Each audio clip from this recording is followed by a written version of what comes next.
Same-sex marriage is legal but causing controversy in a local Lutheran church. The senior pastor at Messiah Lutheran in North Fargo just resigned after feeling pressure from members of his congregation for not performing same-sex marriages. Good evening, everyone, and thanks for joining us. Now, Messiah Lutheran is a part of the Evangelical Lutheran Church of America, the ELCA.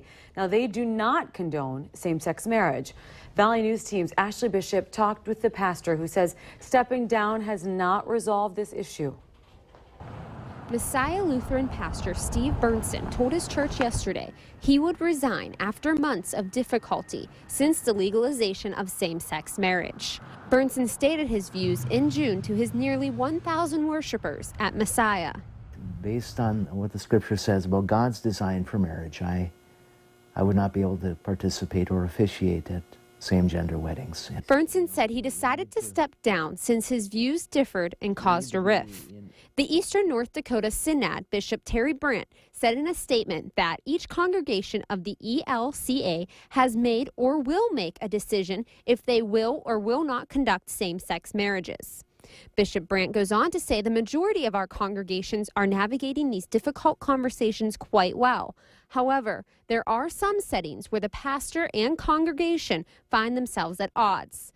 Deeply saddened, this is the case at Messiah Lutheran. Mr. Benson says there has been a cultural change within the church and that he now falls into the minority view regarding same-sex marriage. He thinks that this situation and experience will teach everyone a valuable lesson to be more tolerant.